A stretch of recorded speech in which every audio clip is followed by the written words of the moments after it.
अच्छा सोचिए, अगर एक दिन हमारी धरती पर कोई एलियन आ जाए जो हमसे कई ज्यादा शक्तिशाली हो और उसके पास हमें खत्म करने की पूरी अथॉरिटी हो, वो आपसे कहे कि वो अर्थ को बचाने आया है। अब आप सोचेंगे कि हमारे अर्थ को ऐसा क्या खतरा है कि किसी एलियन को हमारी मदद करने आना पड़ा। अब अर्थ को बचाने का मतलब इंसान समझते हैं कि उन्हें भी बचाया जाएगा, और फिर वो एलियन आपको कहता है कि वो अर्थ को बचाएगा इंसानों को खत्म करके, क्योंकि इंसान ही अर्थ के लिए सबसे बड़ा खतरा है और सभी इंसानों के साथ उनकी बनाई हुई बड़ी बड़ी इमारतें, गाड़ियाँ, मॉन्यूमेंट्स सब कुछ डिस्ट्रॉय हो जाएंगे। अब यहाँ इंसानों को उन एलियंस को समझाना था कि वो सुधर सकते हैं और उन्हें एक और मौका मिलना चाहिए। आज की हमारी कहानी भी इसी के बारे में है कि क्या ह्यूमंस उन एलियंस को रोक पाते हैं या फिर इंसानों का अस्तित्व इस धरती से हमेशा हमेशा के लिए खत्म हो जाएगा। ये मूवी शुरू होती है सन 1928 में, जहां हम इंडिया में पाई जाने वाली काराकोरम की बर्फीली पहाड़ियों को देखते हैं। यहाँ पर एक माउंटेनियर यानी पर्वतारोही कई दिनों से पहाड़ों की चढ़ाई कर रहा था, लेकिन एक दिन तेज तूफान के बीच उसे एक बड़ा चमकीला गोला मिलता है। जैसे ही वो उस गोले को छूता है, उसकी रोशनी से वो बेहोश हो जाता है, और जब उसे होश आता है तो उसके हाथ में एक निशान था, क्योंकि वो एलियंस थे जिन्होंने उसके डीएनए का सैंपल लिया था। इसके 80 साल बाद यानी प्रेजेंट टाइम में ह्यूमंस काफी डेवलप हो चुके हैं और सभी अपनी अपनी आम जिंदगियां जी रहे हैं।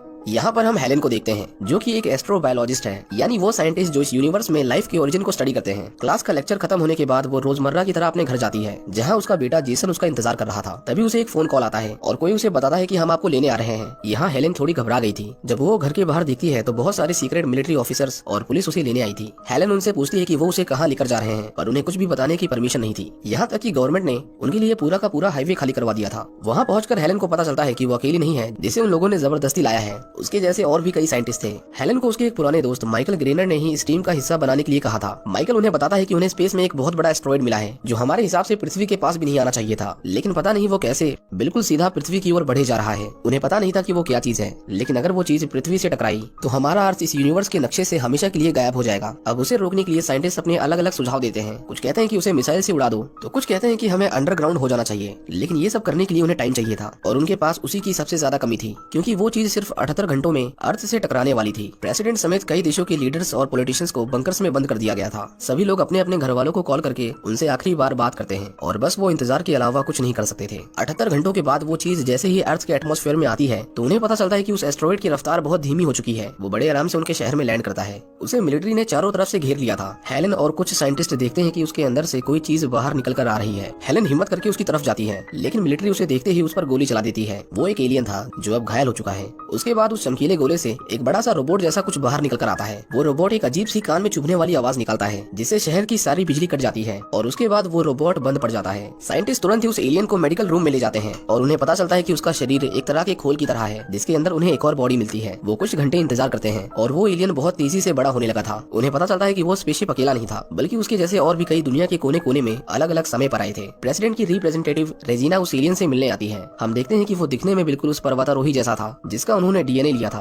वो कहता है कि मुझे उससे बात करनी है जो अर्थ को रिप्रेजेंट करता हो, लेकिन अर्थ पर तो हर देश के अलग अलग लीडर्स होते हैं, इसीलिए ये पॉसिबल नहीं था। रेजिना सोचती है कि एलियन को इंटेरोगेट करके उससे सारी इन्फॉर्मेशन निकलवा लेंगे। वो उसे एक खास तरह का ड्रग देने वाले थे, लेकिन हेलेन का मानना था कि ऐसा करना ठीक नहीं, हमें पहले उसकी सुननी चाहिए, इसीलिए वो उसे ड्रग नहीं देती। वो लोग उसे एक बंद कमरे में लाते हैं और उसकी बॉडी में झूठ पकड़ने वाली मशीन लगाकर उससे सवाल पूछने लगते हैं, लेकिन वो मशीन क्लैटो पर काम नहीं करती, बल्कि वो इतना ज्यादा पावरफुल था कि उल्टा वो साइंटिस्ट से ही वहाँ से बाहर निकलने का रास्ता पूछने लगता है। वहाँ के सिक्योरिटी सिस्टम को ब्रीच करके वो उनकी मिलिट्री फैसिलिटी से भाग जाता है। उसे कहीं पर जाना था, इसीलिए वो एयरपोर्ट पर आता है, पर सभी फ्लाइट्स डिले हो चुकी थी क्योंकि उसे गोली लगी थी, इसीलिए वो बेहोश हो जाता है। दूसरी ओर हेलेन को चिंता थी कि पता नहीं वो एलियन कहाँ गया होगा, पर तभी उसे एक कॉल आता है। पुलिस उसे बताती है कि एक आदमी उससे बात करना चाहता है। जब हेलेन वहाँ पहुँचती है तो उसे पता चलता है कि ये वही एलियन है। क्लैटो अपने घाव पर दवाई लगाता है जो बहुत जल्दी उसकी चोट को ठीक कर देती है। दूसरी ओर मिलिट्री उस रोबोट को खत्म करने की पूरी कोशिश कर रही थी, लेकिन वो रोबोट सभी हथियारों को खराब कर देता था। क्लैटो हेलेन के साथ एक आदमी से मिलने आता है। ये आदमी चाइनीज था और वो भी एक एलियन है जिसे 70 साल पहले अर्थ के लोगों पर नजर रखने के लिए भेजा गया था, और उसकी बनाई हुई रिपोर्ट के आधार पर ही वो एलियंस डिसाइड करेंगे कि उन्हें इंसानों के साथ क्या करना है। वो आदमी कहता है कि इंसान कभी नहीं सुधरेंगे, इनका स्वभाव विनाशकारी है। इतने सालों में इन्होंने जो कुछ भी किया है उससे पृथ्वी को नुकसान ही पहुंचा है, इसीलिए वो अर्थ पर सब कुछ खत्म करने को कहता है। क्लैटो उसकी रिपोर्ट को अप्रूव कर देता है और उसे अपने साथ चलने को कहता है, लेकिन वो आदमी अब और नहीं जीना चाहता था। वो कहता है कि मैंने अपना काम पूरा किया, लेकिन फिर भी मुझे इंसानों से लगाव है, इसीलिए मैं कहीं नहीं जाने वाला। क्लैटो हेलेन को एक जंगल में लेकर आता है। उसका बेटा जेकब कहता है कि ये एक एलियन है, हमें इसके साथ नहीं चलना चाहिए, पर हेलेन उसे समझाती है है कि वो हमारा दोस्त है और हमारी मदद करने आया है। क्लेटो एक छोटे से तालाब के पास जाता है और अपनी पावर्स की मदद से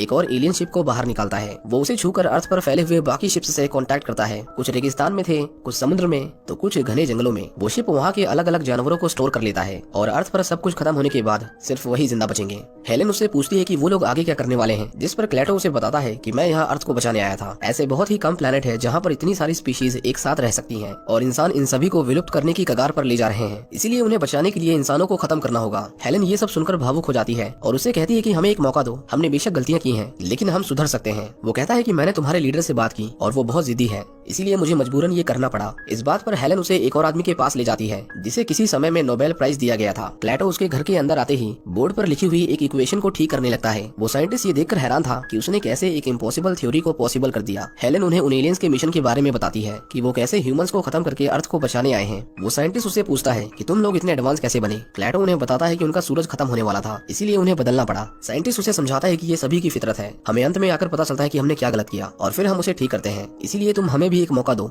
जैसे तुमने अपने आप को दिया। दूसरी ओर हम देखते हैं कि मिलिट्री उस रोबोट के अंदर ड्रिल से छेद करने की कोशिश कर रही थी, लेकिन उनकी डायमंड से बनी हुई ड्रिल उसे छूते ही टूट जाती है। हम देखते हैं कि वो रोबोट फिर से एक्टिवेट हो जाता है और उसके अंदर से नैनो मशीन जैसी चीज निकलती है जो खुद से डबल होती जा रही थी। वो अपने पास आने वाली हर चीज को खा रही थी। वो उनके मिलिट्री फैसिलिटी को तोड़कर एक मधुमक्खियों के झुंड की तरह बाहर आते हैं। वो झुंड अपने सामने आने वाली हर चीज को खाकर बड़ा होते जा रहा था। इससे पहले वो सभी मिलकर इंसानों को बचाने का तरीका खोज पाते, मिलिट्री उन्हें ढूंढ लेती है। हेलेन के बेटे ने ही उन्हें उनका पता बताया था, क्योंकि वो उस एलियन को पसंद नहीं करता था। सोल्जर्स हेलेन को पकड़ लेते हैं और अब क्लेटो भी उनके निशाने पर था, पर वो अपनी पावर से उनके हेलीकॉप्टर को क्रैश करवा देता है। जेसन उसे देखकर बहुत डर गया था, लेकिन क्लेटो जानबूझकर किसी को नुकसान नहीं पहुंचाना चाहता था। वो दोनों वहाँ से भाग जाते हैं। हेलेन रेजिना से कहती है कि हम चाहे कितनी भी कोशिश कर लें, पर उन्हें रोक नहीं सकते। उन्हें रोका जा सकता है तो सिर्फ उन्हें समझाकर। रेजिना को भी पता चल गया था कि वो उन एलियंस का कुछ नहीं कर सकती। जेसन अपनी माँ को फोन करके उसे उसके डैड के कब्र पर मिलने को कहता है। जेसन क्लेटो को कहता है कि वो अपनी सुपर पावर से उसके डैड को जिंदा कर दे, क्योंकि इससे पहले उसने एक पुलिस ऑफिसर को अपनी पावर से जिंदा किया था। पर क्लेटो उसे समझाता है कि कुछ चीजें उसके हाथ में नहीं है। ये सुनकर जेसन रोने लगता है,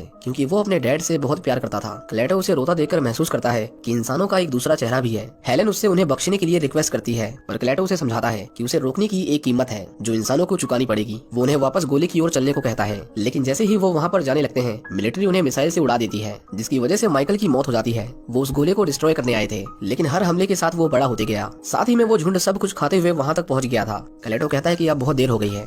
कुछ नैनो मशीन्स उन दोनों की बॉडी में भी घुस गई थी और वो धीरे धीरे मर रहे थे। क्लेटो उन्हें अपने अंदर सोख लेता है, जिसकी वजह से उनकी जान बच जाती है। उसे किसी तरह उस गोले तक पहुंचना था, पर उसे उस झुंड के बीच से होते हुए जाना होगा। वो आगे बढ़ना शुरू करता है। वो उस तक पहुंच तो गया था, लेकिन उसका इंसानी शरीर खत्म हो जाता है। उसने जाने से पहले सभी नैनो मशीन्स को डीएक्टिवेट कर दिया था, और जैसा कि उसने कहा था कि इंसानों को उसकी एक कीमत चुकानी पड़ेगी, इसीलिए पूरे अर्थ पर इलेक्ट्रिक सिग्नल ट्रांसमिट होना बंद पड़ जाते हैं और पूरी दुनिया ब्लैकआउट हो जाती है, जिसे ठीक करने में इंसानों को कई साल लगेंगे, ताकि उन्हें एहसास हो कि उन्होंने अर्थ पर क्या क्या गलत किया है। आखिर में हम देखते हैं कि वो वापस से अर्थ से चला जाता है और इस तरह इंसानों को मिलता है खुद को सुधारने का एक और मौका। इसी के साथ ये मूवी यहीं पर खत्म हो जाती है। उम्मीद करता हूँ कि आपको ये मूवी पसंद